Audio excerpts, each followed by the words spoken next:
나를 부르셨을 것 같아요. 일시키기 위해서 아주 제가 바라던 답을 그대로 답을 하는데 일시키기 위해서. 그런 세상적인 부름이죠. 어떤 사람이 어떤 사람을 부를 때 그 어떤 용도가 있다는 거예요. 그 부르심에 목적이 있죠. 그러나 하나님의 부르심은 어떤 일을 하기 위해서, 일을 시키기 위해서, 어떤 기능을 수행하기 위해서 그 사람을 부른 것은 어떤 결과론적으로 하나님의 그 은총이 열매를 맺는 데 있어서 그러한 열매가 각 사람에게 맺어지게 하시는 거지 부르심의 목적은 그게 아니라는 거예요. 그렇기 때문에 우리가 보통 부르심에 응답한다는 것이 우리가 성소라고 하면은 보통 사제, 수도자, 또 결혼 성소도 있죠, 그죠? 예.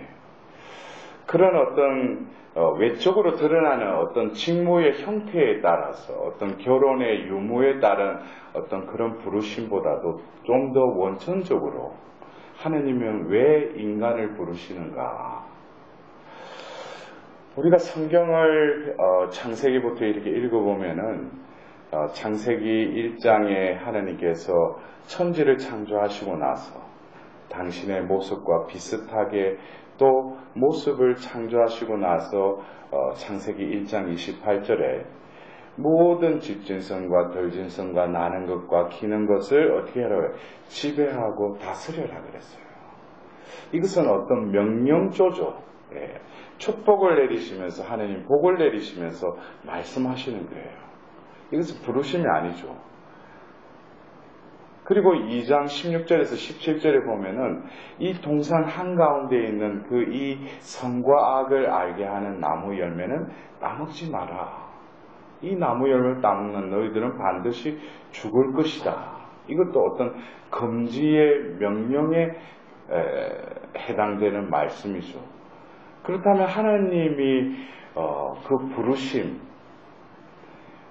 성경에 인간을 창조하시고 나서 부르시는 장면은 바로 원죄를 짓고 나서 하나님께서 그 사람을 부르죠. 너 어디 있느냐? 이것은 부르심이에요. 예?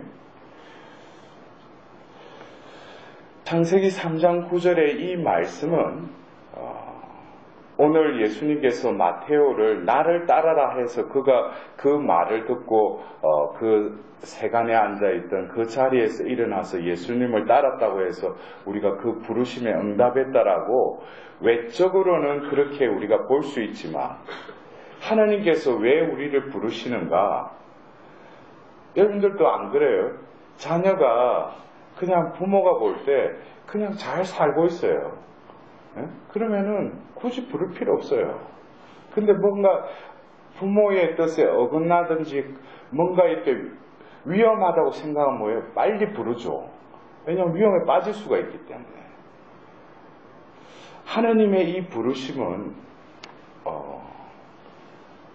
어떤 올바른 관계에서 하나님께서 부르시기도 하시지만 성경에 처음 인간을 부르실 때는 죄를 지었을 때 하나님이 인간을 부르셨다는 거예요. 이 부르심은 바로 너 어디 있느냐라는 네 존재를 부르신 거지 무엇을 기능을 수행하고 어떤 일을 맡기기 위한 것은 부차적인 거라는 거예요. 왜 예수님이 오늘 그 세간에 앉아있는 그 마테오를 왜 부르셨는가? 그리고 이어서 장면이 바뀌죠. 바로 세리와 죄인들이 함께 모여서 예수님과 식탁에 앉아있는 장면이 나와요. 이것이 바로 부르심의 또 다른 하나님의 부르심의 목적이기도 해요. 왜? 예수님께로 모여올 뿐만 아니라 예수님과 함께 있으라는 거죠. 그런데 왜 우리가 예수님과 함께 있어야 하는가? 그것에 대해서 오늘 그 바리사이들은 아직까지도 뭐예요? 하나님의 그 부르심의 그 저희를 깨닫지 못하고 그냥 겉으로 드러나는 세리와 죄인들의 어떤 사회적인 지위나 어떤 그 잣대로 그들과 있는 예수님을 이해하지 못하죠. 그러나 예수님이 이 말을 들으시고 그들에게 말씀하시는데, 결국 예수님이 그들과 함께 머물러야 하는 이유는 그 존재가 성한이들이 아니고 또 의인이 아니기 때문에 예수님은 그들과 함께 머무를 수밖에 없는 것이죠. 예수님이 이 세상에 오신 것은 결국 죄의 문제를 다루기 위해서 이 세상에 오셨어요. 그래서 당신이 바로 창조한 그 피조물이 몸소 되셔서 바로 뜰기나무에서 모세에게 나는 곧 나다라고 당신의 정체성을 드러내셨던 그 나로 이 세상에 오신 거예요. 그리고 이 생에서 바로 하나님이 찾고자 하는 그 너 어디 있느냐, 창세기 3장 9절에 그 너를 보여주시기 위해서 하나님이 창조한 그 피조물다운 그 삶을 드러내시기 위해서 그 33년이라는 그 세월을 우리에게 본을 보여주신 거죠. 바로 하나님의 그 피조물로서의 그 삶은 뭐겠어요? 자신을 위한 삶이 아니라 바로 당신을 파견한 이의 그 뜻을 수행하고 그 일을 행하는 것으로 바로 아버지의 영광을 드러내는 자로 죽음까지도 마다하고 그 길을 간 것. 그것은 바로 하느님이 찾고자 했던 그 너를 분명히 이 생의 삶을 통해서 우리에게 보여주신 것이죠. 우리는 어쩌면 어떤 부르심, 그래서 우리는 어떤 그 기능적인 면에서 성당에서 무슨 봉사직을 몇 년을 하고 어떤 직책을 맡고, 이것은 하느님께는 그 봉사를 있게끔 하는 그 원천적인 건 뭐예요? 그 존재로부터 그 일이 파생되는 거 아니겠어요? 하느님의 부르심은 그 일을 시키기 이전에 뭐예요? 그 존재를 다시금 뭐예요? 죄에서 건져내기 위해서. 그 병든 이들 다시금 낫게 하기 위해서 오셨다는 거죠. 그렇다면은 내가 하느님의 부르심을 받고 지금 1, 2년 된 사람하고 10년, 20년, 수십 년이 지난 사람이라면은 내가 그 의사에 의해서 병이 낫고 성한 사람으로 또 그 죄에서 해방되어서 이제 죄의 어둠에 깃들이지 않고 다시금 악습에 접하지 않는 그런 자로서 내가 살아가는 것. 그것이 뭐예요? 그 부르심에 합당한 삶을 사는 것이죠. 내가 무슨 일을 많이 하고 교회 안에서 봉사 많이 한다. 그것은 그 원천으로 들어가 보면은 하느님의 부르심은 너를 의롭게 하고 성한 이로 다시금 변화시키기 위해서 예수님이 나를 부르신 거지, 그 일을 수행하는 것으로 해가지고 자기 중심적으로 자기 업적적으로 드러내기 위한 그러한 수행을 한다는 것은 어떤 면에서 예수님 부르심하고는 동떨어진 삶을 사는 거죠. 내가 얼마만큼 예수님의 존재로 변화되는가, 드러내지 않고 숨어서 겸손되이 아버지의 뜻만을 수행하려는 자. 그래서 우리 교회 안에서는 그래요. 아주 보이지 않으면서도 진정한 봉사를 하는 이들이 있어요. 보이지 않는 곳에서, 드러나지 않고 골방에서 오롯이 아버지의 그 눈을 의식하며 기도하는 숨은 영혼들이 많아요. 우리 교회에서도 그렇죠. 동세 수도원이나 순영원의 그 수도자들이 평생 모든 것을 끊고 그 언수생활로 들어가서 하나님만 찬미하는 그러한 영혼들은 뭐겠어요? 결국 그러한 외적인 제약이 아니라 그 부르심은 그것을 통해서 성인이 되게 하기 위해서 하느님은 나를 부르시고 예수님 역시 뭐예요? 마테오를 부르셨지만 마테오에게 복음서를 쓰기 위해서 그를 부르겠어요? 아니죠. 그 사회에서 그 시대의 세리라면 그 동족의 그 세금을 포탈하는 어떻게 보면 비천하고 의심력 있는 그 직업의 소유자였던 그 세리였던 마테오를 부르신 것은 뭐겠어요? 이제는 세상 것에 네가 살기 위해서 그러한 삶을 영위하지 말고 이제 거룩한 삶, 새로운 길로 걸으라고 하나님은 예수님을 통해서 뭐예요? 나를 다시금 부르시는 거죠. 오늘 우리가 에베소서 4장을 통해서 어떤 이들은 사도로, 어떤 이들은 예언자로, 어떤 이들은 복음 선포자로, 어떤 이들은 목자나 교사로 세워주셨습니다. 성도들이 직무를 수행하고 그리스도의 몸을 성장시키는 일을 하도록 그들을 준비시키려는 것입니다. 우리는 그래요. 자신이 교회 안에 어떤 직무와 위치를 차지한다는 것은 전체의 어떤 패러다임 안에서 자신의 직무를 이해해야 돼요. 내가 하는 건 역시 뭐예요? 교회의 몸을 위해서 봉사하는 거죠. 서로 어떻게 돼? 조화를 이루어야 돼요. 서로 균형감을 맞춰야죠.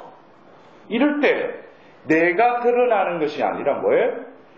그 하나님의 직무를 맡은 그 지체들이 조화를 이루면서 결국 우리가 완성하고 드러내야 될 그 분은 단 한 분, 길이요 진리요 생명이신 시작이요 마침이신 오직 한 분, 예수 그리스도를 드러내기 위해서 당신의 그 은총에 따라서 뭐예요? 어떤 사람은 무슨 직무를 맡겼을 뿐이지 나에게 무슨 어떤 능력이 있고 학식이 있고 자격이 있어서 하나님이 그 일을 맡기신 게 아니에요.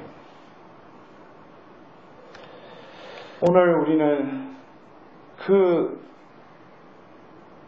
주님 안에서 수인이 된 내가 여러분에게 권고한다는 그 바오로 사도,